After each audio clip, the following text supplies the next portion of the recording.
تو میرا موضوع رسول پاک صلی اللہ علیہ وسلم، ایمان کیا ہے؟ ایمان علم کا نام نہیں. اگر ایمان علم کا نام ہوتا تو دنیا میں کوئی عالم، کوئی اسکالر نان مسلم نہ ہوتا، ہر کوئی مومن ہو جاتا. اور ابو جہل، آپ معلوم ہے اس کا نام اصل کیا تھا؟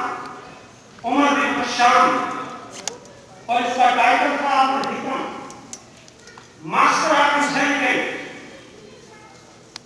ابو الحکم سے کہا کرتے تھے. رسول پاک صلی اللہ علیہ وسلم نے اس کا نام بدل دیا کہ اس نے سب کچھ دیکھ کر حضور علیہ السلام کا انکار کیا. آپ نے فرمایا کہ ماسٹر آف نالج نہیں، یہ ماسٹر آف اگنورینس ہے، یہ ابو جہل ہے، جہالت کا بات ہے. وہ یہ کہتا ہے، اور اس کا یہ قول عقائد کی کتاب کے اندر موجود ہے. وہ کہتا ہے اِنَّا نَعْلَمُ أَنَّ مُحَمَّدٌ نَبِيٌّ وَلَكِنْ لَا نُؤْمِنُ أَبَدًا.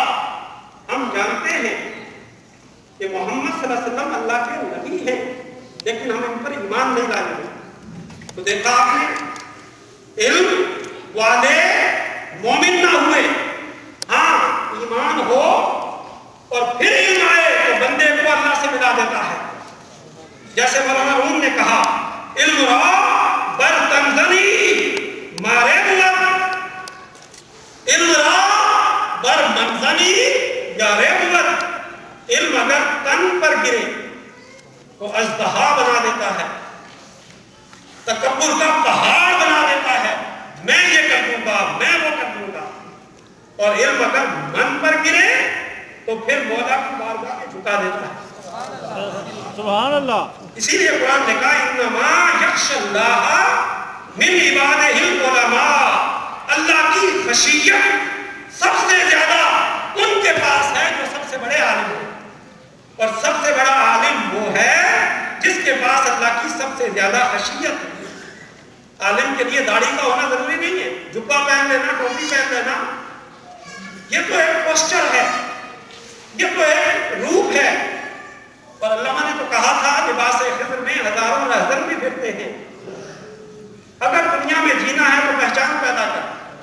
بڑے جملے لگانے والے، تصویر ہونے والے، وہ دنیا کا پیسہ کمانے کے لیے جیب پر نظر رکھتے ہیں کہ جس کسٹمر سے زیادہ پیسے ملے اس کے پاس زیادہ جایا جائے، اس کے پاس زیادہ بیٹھا جائے. ارے جس کی لو مولا کے ساتھ لگی ہو اس کے سامنے دنیا کوئی چیز نہیں ہوتی. میر تقی میر نے کہا تھا کہ جنت کو بھی آنکھ اٹھا دیکھتے نہیں، کس درجہ سیر چشم ہے ہوئے بتاں کے لوگ. اور جنت اچھی جگہ تو ہے لیکن ہے پسند اپنے دل کو مدینہ. میں نہ جاؤں گا جنت میں لوگوں جسے جنت میں جانا ہو جائے. اور خدا کی قسم جنت میں تو آ جاؤ چلے جائے. جنت حضور کے قدموں کے پاس کچھ ہی ہے. ماں بین بیتی و منبری روضۃ من ریاض الجنہ، کہ میرے گھر سے لے کر میرے منبر تک کا حصہ یہ جنت کا ٹکڑا ہے. آپ دیکھتے ہیں نا کہ جاتے ہیں آپ کعبے میں آپ جاتے ہیں تو میں نے خود دیکھا بہت سارے لوگ حجر اسود کو چومنے کے لیے دھکے دیتے ہیں، رش کرتے ہیں. حجر اسود کیا؟ جنت کا ایک پتھر ہے.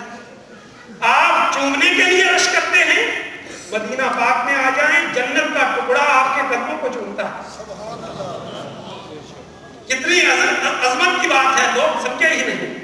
اس کی طرف بھی میں آؤں گا. وہ بتا رہا تھا کہ ایمان علم کا نام نہیں. اب آگے بڑھیے. علم سے اگلا درجہ معرفت کا ہے، ڈاکٹریٹ، ریسرچ، ڈگری. ایمان معرفت کا نام بھی نہیں ہے. اگر ایمان معرفت کا نام ہوتا تو دنیا میں کوئی یہودی نہ رہتا، وہ مومن ہو جاتا.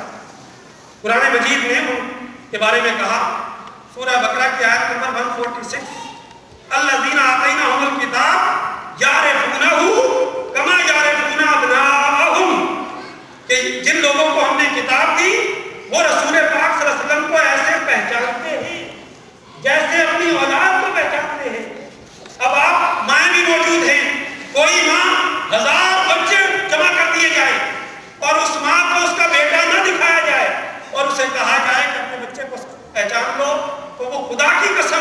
وہ ماں کی ممتا، ماں کا جذبہ، وہ چلے گی 1000 ایک جیسے بچے ہوں، اس کا ہاتھ اپنے بیٹے اور اپنے لال پر جا کر پڑے گا۔ قرآن نے اس لیے یہ بات کی کہ رسول پاک صلی اللہ علیہ وسلم کی اتنی معرفت انہیں ہو چکی، لیکن اس کے باوجود وہ ایمان نہ لا سکے، کیونکہ معرفت ایمان کے بعد ترقی کا ذریعہ تو ضرور بنتی ہے۔ ایمان ہو اور پھر معرفت نصیب ہو تو انسان اگلے درجے پر چلا جاتا ہے، لیکن فقط معرفت ہو تو وہ ایمان نہیں دیتی، اگر دیتی تو یہودی سارے مسلمان ہوتے۔ تیسری شے ہے عمل۔ اب پوچھتے ہیں کیا ایمان عمل کے ذریعے آتا ہے؟ جواب ہے نہیں۔ اگر ایمان عمل کے ذریعے آتا تو کوئی منافق نہ رہتا، مومن بن جاتا۔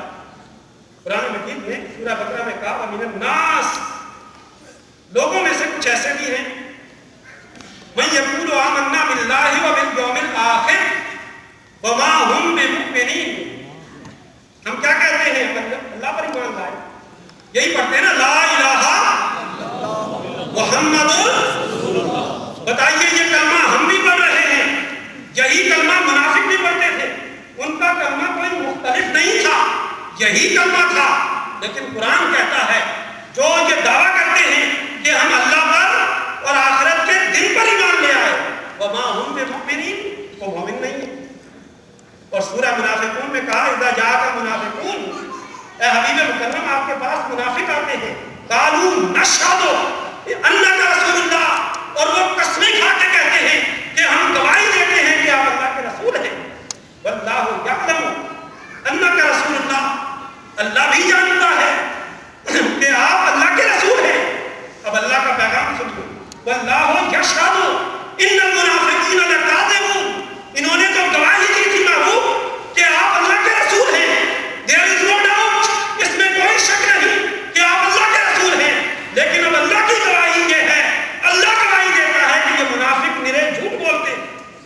کیوں کہ یہ زبان سے کہتے ہیں، دل خالی ہے۔ تو اب آپ نے دیکھا ایمان علم سے بھی نہیں آتا، ایمان معرفت سے بھی نہیں آتا، ڈگریاں رکھ لینے سے کوئی مومن نہیں بن جاتا، ایمان نمازیں پڑھنے سے نہیں آتا، ایمان ہو پھر ایک سجدہ کیا جائے تو وہ سجدہ انسان کو معراج عطا کر دیتا ہے، جس کی طرف اقبال نے کہا تھا وہ ایک سجدہ جسے تو گراں سمجھتا ہے 1000 سجدے سے دیتا ہے آدمی کو نجات۔ اور پانی پانی کر گئی، یہ ویلفیئر عطاشی صاحب کے لیے کہ اپنی گورنمنٹ کو بھی پاس کر دیں کہ کاسہ گدائی ہر کسی کے سامنے نہ پھیلایا جائے، خوددار قومیں کبھی کسی کے سامنے ہاتھ نہیں پھیلاتی۔ ہم تو وہ قوم ہیں جس کے بارے میں اقبال نے کہا تھا کہ اس قوم کو شمشیر کی حاجت نہیں رہتی، اور جس کے جوانوں کی خودی صورت فولاد، اور پانی پانی کر گئی مجھ کو کلندر کی یہ بات، تو جھکا خیر کے آگے تو نہ من تیرا نہ تن۔ تو دوستان محترم، ایمان معرفت کی راہ سے بھی نہیں آتا، عمل کی راہ سے بھی نہیں آتا۔ پھر سوال یہ ہے کہ ایمان کس شے کا نام ہے اور کس طرح آتا ہے؟ وہ جواب میں پہلے دے چکا، جو حکایت آپ کو بیان کی تھی زبیدہ خاتون کی، جواب آپ کو پہلے دے چکا کہ بن دیکھے محمد مصطفیٰ پر ایمان لے آنا اور مان لینا، اسی کا نام جو ہے وہ ایمان ہے۔ اب آئیے میں اس کی 2-3 مثالیں آپ کے سامنے رکھتا ہوں۔ رسول پاک صلی اللہ علیہ وسلم پہلا خطبہ دینے کے لیے جب کھڑے ہوئے، 43 ایئرس کی آپ کی ایج تھی، صفا کی پہاڑی پر کھڑے ہوئے اور مکہ کے لوگوں کو پکارا، تب قریش کے لوگ آ کر جمع ہو گئے۔ تو رسول، یہ مشہور بات آپ نے سنی ہے، رسول پاک صلی اللہ علیہ وسلم نے فرمایا یا معاشرہ قریش، اگر میں تمہیں یہ کہوں کہ اس پہاڑی کے پیچھے ایک لشکر ہے، آرمی ہے جو تم پر اٹیک کرنے والی ہے،